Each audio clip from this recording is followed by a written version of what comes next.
ସଞ୍ଜବେଳ ବାହାରିଲୁ ଆମ୍ବ ଗୋଟେଇବାକୁ ଗଲୁ ଗାଣ୍ଡିଆ ନାଳ ବାଟେ ଆମର ସଡ଼କ ବାଟେ ସଙ୍କଟ ହଉ ଗୋଟେ ବାଟ ପଡ଼ିଥାଏ ଗାଣ୍ଡିଆ ନାଳ ଦେଇ ଗଲା ଆସିକି ଟାଙ୍ଗିରି ମୁଣ୍ଡିଆ ତଳେ ହଇରେ ହେ ଏମିତି ଗୋଟେ ଡାକୁଛି ବୋଲେ ନାଇଁ ନାଇଁ ଏ ବାଟେ ଜମ ବୋଲି 10-12 ଜଣ ଆମେ ତ ଯାଉଛେ କ'ଣ ଡର ଲାଗୁଛି ନା ନା ସେଠୁ ପଳେଇ ଆସିଲୁ ଫେରିକି ସଡ଼କ ବାଟେ ତ୍ରିନାଥଙ୍କ ବାଟେ ହେଇକି ତା କଣ୍ଟେଇକୁଳି ବରକୁଳି ବାଟେ ହେଇକି ଅଲରା ବାଟେ ହେଇକି ଗଲୁ ଗଲା ଆସିକି ହେମିତି ଡାକ ତଥାପି ରାତିରେ କେତେ ଜଣ ଲେଖେ ସବୁ ଆମ୍ବ ଗୁଡେ ଯାଉଛ 10 ଜଣ 12 ଜଣ ଏମିତି ଆଉ ଜାଣିଲୁ 10 ଜଣ 12 ଜଣ ନାକେ ସେଠୁ ଅଲରା ବାଟେ ଗଲୁ ଆଉ ସିଧା ସେଠୁ ଗୋଟେ ଗହିର ପଡ଼ିଛି ଅରଖ ବାଲ୍ଟେ ବାହାରିବୁ ଏମିତି ଯାଉଛୁ ବାଟ ଏମିତି ଶୁଭୁଛି ଡାକ ଆଉ ସେଠୁ ଯାଇକି ରାତି ତ ପଡ଼ିଛି ଖରା ଦିନେ ଯାଅ ହଁ ଖରା ଦିନ ଆମ୍ବ ନୁଆ କ'ଣ ଆମ୍ବ ଶେଷ ହେଇ ଆସିଲା ବେଳକୁ ନା ଆରମ୍ଭ ଆମ୍ବ ଆରମ୍ଭ ବେଳକୁ ଏଇଟା ବୈଶାଖ ବା ଜ୍ୟେଷ୍ଠ ଏ ମାସ ହେବ ଏଇ ମାସରେ ଆମ୍ବ ପାଚିଲାଣି ଗରା ସେଠୁ ଯାଉଛୁ ଆଉ ଯାଇକି ରାତି ତ ଅଛି ଘଟି ଉପରେ ବୁଢ଼ା ବୁଢ଼ୀଙ୍କଠି ଶୋଇଲୁ ଏଠୁ ଯখন ରାତି ପଆଇ ଆସିଲା ଏଠୁ ଗଲୁ ଆଉ ତାଙ୍କର ତ ଘଟିବାଲା ସେ ହୁଳା ନଗେଇକି ଆଉ ଆମ୍ବ ଗୁଟେଇକି ସେ ପଳେଇଲେଣି ଆମେ ଗଲୁ ଯେ ଆଉ କ'ଣ ପଡ଼ିଛି କି ନାହିଁ ସେଠୁ ଗଲୁ ବ୍ରାହ୍ମଣୀ ଆଡ଼େ ହେଇଆଡ଼େ ଆମ୍ବ ପୁଞ୍ଜା ଗୁଟେଇକି ଯାହା କିଣା କିଣିକି ଯାହା ଯିଏ ନେଇଥିଲା ଚାଉଳ ଫଳ ଦେଇକି ପଇସା ଦେଇକି ଆମ୍ବ ଧରିକି ଘରକୁ ଆସିଲୁ ଆଉ ଆମ ସ୍କୁଲରେ ରୁହ ନାଇଁ କି ଘଟି ଉପରେ ସ୍କୁଲରେ ରୁହ ହଁ ଘାଟି ଉପରେ ଶୋଇଲୁ ରାତିରେ ଯାଇଲୁ ଆଉ ଶୋଇକି ଆଉ ଭୋରୁ ଯକୁଣ ହେଲା ଗଲୁ ଆଉ ଅନ୍ଧାରେ ରାତିରେ କୁଆଡ଼େ ଯିବୁ ଏକର ଜଙ୍ଗଲ ହେକର ଜଙ୍ଗଲ ସେତେବେଳେ ଏମିତି ରାସ୍ତା ନଥିଲା ନାଇଁ ଦଣ୍ଡା ଭଳିଆ ରାସ୍ତା ଥିଲା ଏବେ ନା ପିଚୁ ହେଇଗଲା ଗାଡ଼ି ମଟର ଯାଇକି ସେତେବେଳେ କିଛି ହେଇନଥିଲା ଏରା ଆମ୍ବ ଗୁଟେକି ଧରିକି କିଏ ଚାଉଳ କିଏ ପଇସା କିଏ ପିଆଜ ନେଇ ଆଦି କରିକି ଆମ୍ବ ଧରିକି ଘରକୁ ଆଇଲୁ ଘରେ ଗଲି ଯୁଗଳ କକା ନେକୁଳର ମୋର ଗାଁରୁ 10-15-20 ଜଣ ଗଲେ ଆଗରେ ସେ ଆମେ ମତେ ବୋଲା ପୁଅ ଆମ୍ବ ଗୁଟେଇ ଯିବା କି ମୁଁ ବୋଲି ଗାଁରେ ତ ହେଇଛି 10-20 ଜଣ ଗଲେଣି ହାରି ନା ଆଇନେ ତାଙ୍କୁ ଧରିବା ବାଟରେ ଆଉ କ'ଣ ଆମେ ସେଠୁ ଦିହିଁ ଯାକେ ବାହାରକି ଭାତ ପୁଞ୍ଜେ ଧଇଲୁ ଆଉ ଚାଲିଲୁ ବୁଝ ଆଡ଼ିକି ଚାଉଧା ଟ୍ରେନ ଧରିକି ଚାଲିଲୁ ଆଉ ତାଙ୍କ ଭେଟ ଆଉ ପାଇଲୁନୁ ସିଏ ପଳେଇଲେ କୁଆଡ଼େ କି ଜାଣି ଆଉ ଆମେ ଟାଙ୍ଗିରି ତଳକୁ ଗଲା ସିଏ ଅରଖ ବାଳି ଆଡ଼େ ପଳେଇଲେଣି ତାଙ୍କ ଭେଟ କେବେ ପାଇଲୁନୁ ନାଇଁ ନାଇଁ ତାଙ୍କୁ ଧରି ପାଇଲୁନୁ ସିଏ କୁଆଡ଼େ ଗଲେ କି ଜାଣି ଆମେ ରାତିରେ ଯୋଉ ଯାଅ ସବୁ ଆମ୍ବ ଗୋଟେଇବାକୁ ଏଇଟା ଆମେ ସକାଳେ ଯାଉଥିଲୁ ରାତିରେ ଯୋଉ ଆମ୍ବ ଗୋଟେଇ ଯାଆନ୍ତି ଶୁଅନ୍ତି କୋଉଠି ଯୋଉ ସ୍କୁଲ ମାନଙ୍କରେ ନା କୋଉଠି ଏଟା ଭୁସୁକା ସ୍କୁଲରେ ଶୋଇବ ରାତି ସକାଳ ବେଳେ ଭୋରୁ ଆମ୍ବ ଗୋଟେଇବ ନା ରାତିରେ ଭୋରୁ ସେ କାଟିବେ ଶୋଧିବେ ରାତିରେ ଆମ୍ବ ଗୋଟେଇବ ସବୁ ନାଇଁ ସକାଳୁ ଏ ବ୍ରାହ୍ମଣୀ ଆଡ଼େ ତ ଯିବୁ ଆଉ ରାତିରେ ଭାତ ସବୁ ନେଇଥିବ ସ୍କୁଲ ଭାତ ନେଇଥିବୁ ଯାଇକି ପାଣି ତାଙ୍କ ଗାଁରୁ ମାଗିକି ଆଣିଲେ ଭାତ ଖାଇକି ଏଇ ସ୍କୁଲରେ ଶୋଇବ ଥରୁଟେ ଆମେ ତଥାପି ସ୍କୁଲରେ କେତେ ଲୋକ ଆମ୍ବ ଗୋଟି ଯାଆନ୍ତି ସ୍କୁଲରେ କେତେ ଲେଖା ଲୋକ ଶୁଅନ୍ତି 200-300 କି 400 ଏମିତି ନାଇଁ ଏତେ କୁଆଡ଼େ ଆଉ ତଥାପି 20-50 ରୁ କମ ହେବେ କି ନାଇଁ ଆମ ଗାଁ ତକ 10-15 ବାହାର ଗାଁ ଲୋକ ଯାଆନ୍ତିନି ଆମ୍ବ ଗୋଟି ଯାଆନ୍ତି ଯେ ହେଉ ସ୍କୁଲରେ କେହି ରହନ୍ତିନି ନାଇଁ ସିଏ ଭୋରୁ ସିଏ ଯିବେ ସବୁ କେତେ ଭାତ ପଡ଼ିଥିବ ବାଟ କେତେ ଭୁଜା ପଡ଼ିଥିବ ବାଟରେ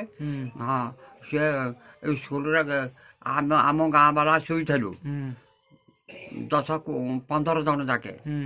ଗଲୁ ଭାତ ତ ନେଇଛୁ ପାଣି ନାହିଁ ଗଲୁ ଆମ ଗାଁ ହେଇ ନନ୍ଦ ଝିଅ ବାହା ହେଇଛି ନନ୍ଦ ପ୍ରଧାନ ଝିଅ ଗଲୁ ପାଣି ଆଣିବ ସିଏ ବୋଲା ମା ଆମେ ତ ଛେଦେକି ପାଣି ଆଣୁଛୁ ନାଇଁ କୁଅଟେ ଯେ ପାଣି କମ ନଥିବ କାମ ଛେଦେ ଆଣୁଛନ୍ତି ଆଉ ସେ ଫେରି ଆଇଲା ମୁଁ ହେଠୁ ଗଲି ହଲ ଝିଅ ଅଲେଖା ନା କ'ଣ କକା କିଲୋ ତୁ ବୋଲି ହଁ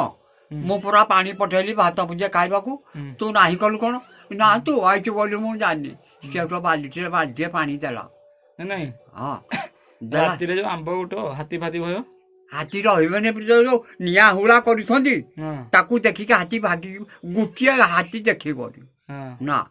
ଆମ୍ବ ଗୋଟେକି ସେଦିନ ସକାଳୁ ସକାଳୁ ପଳେଇ ଆସିବ ବାହାରିକି ଆଉ ସକାଳୁ ଆସିବୁ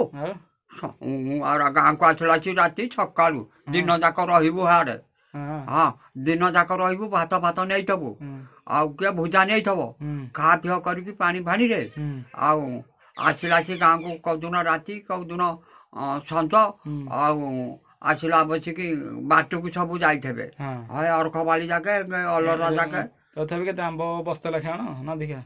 ବୁଝେ ଯିଏ ଯାହା ବୋହି ପାରିବ ଯିଏ ଯେତିକି ବୋହିବ ସେତିକି ତାର ଆଣିବ ଆଉ ହଁ ହଁ ଯେତିକି ଓଜନରେ ବୋହିକି ଆଣିବ ହଁ। ସେ ତାର ସେତିକି ଧରିକି ଆସିବ ଆମ ଗାଁ ବାଲା କେବେ ବେ ଭୁଇଁ କଣ୍ଢାଳ ଆଡେ ଯାଆନ୍ତିନି ହୁଁ ଖାଲି ଭୁସୁକା ହୁଁ ଆଉ ଏ କଟାଳ ମୁରାରୀପୁର ପଦାମାଳ ସିଏ ଯିବେ ଖାଲି ଦେ ଭୁଇଁ ହଁ ସିଏ ହଁ ପିଆଜ ଟଙ୍କା ପଇସା ନେଇକି ହଁ ଆଉ ଦେ ଭୁଇଁ ଆମ୍ବ ବଡ଼ ବଡ଼ ପାହାଡ଼ ପାହାଡ଼ ହଁ ହଁ ଆଉ ଆମ ଏ ଭୁସୁକା ଆମ୍ବ ଅଛି ଏଇ ଅନତା ଭଉଣୀ ଯୋଉଠି ବାହା ହେଇଥିଲା ତା ମା ହୁଁ ତାଙ୍କର ଗୋଟେ ଗଛ ଏଟା ନାମ ହଁ ହଁ ବଡ଼ ବଡ଼ ଆମ୍ବ ହଁ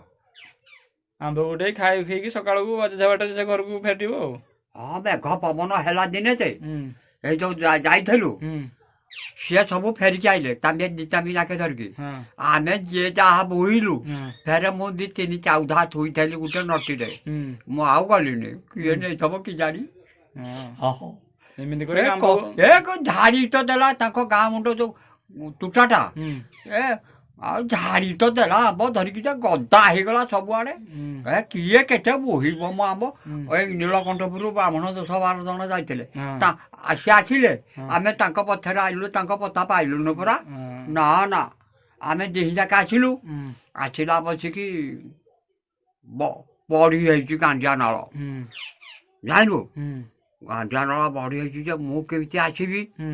ନେକୁଳର ମୋର ଦିହି ଯାକ ଆଉ କେହି ନାହିଁ ହଁ ତମେ ଆଉ କେହି ନାହିଁ ଆମ ଗାଁ ସବୁ ପଳେଇ ଆସିଲେଣି ଆମ୍ବ ଧରିକି ସିଏ ଆସିଲେ ତେହିଆର ଦିନ ଯେ କିଛି ପାଇଲେନି ଆମେ ହେଇଦିନ ଆସିଲୁ ଆଉ ଯୋଉଦିନ ଆମ୍ବକୁ ପଳେଇଲା ମେଘ ପବନ ତମେ ସେଦିନ ଧରିକି ପଳେଇ ଆସିଲ ପଳେଇ ଆସିଲୁ ହଁ। ଆସିଲା ବସିକି ଗାଣ୍ଡିଆ ତଥାପି ଯିବାକୁ କେତେ ସମୟ ଆସିବାକୁ କେତେ ସମୟ ଲାଗୁଛି ଘଟିକି ଯୋଉ ଯାଉଛ ଘଟକୁ ହୁଁ ଯାଉ ଯାଉ କେତେ 4-5 ଚାଲି ଚାଲି ଯାଅ ନା ଚାଲି ଚାଲି ଯିବୁ ଯେ ହଁ। ଗଲା ଆସିକି ଉଡିଆ ହବ ବୁଢା ବୁଢୀଙ୍କ ଟିକେ ଆଉ କଣ ଅଳ୍ପ ବାଟ କି ସକାଳୁ ଏଠୁ କେତେବେଳେ ବାହାରିଲେ କେତେବେଳେ ଟାଇମ ଲାଗିବ ସକାଳୁ ଏଠୁ ବାହାରିଲେ ହୁଁ ହଁ ଉଡିଆ ହେଇଯିବ ଘଟି 7ଟା ଯାକ ବାଙ୍କ ବୁଲିବ ହୁଁ ବୁଲିକି ଉଠିବ ବୁଢା ବୁଢୀଙ୍କଠି ହୁଁ ଏଠ ଉଠିବ ଚାଲିବ ଆଉ କଣ ହୁଁ ଏଇଭଳିଆ ଆମ୍ବ ଗୁଟା ଗୁଟି ହୁଏ ଆଉ ସେତେବେଳେ ଆଉ ନାଇଁ କି ରାଜରୁ ଫାଳେ ହଁ କୋଉଠୁ କହିଲୁ ହଁ ଯିବେ ନିମ ସାହି ଆଇଁଷିଆ ଠଉ ହଁ ହଁ ଘଣ୍ଟପଡ଼ା ଠଉ ହଁ ହେଠ ଧରିକି ଯିବେ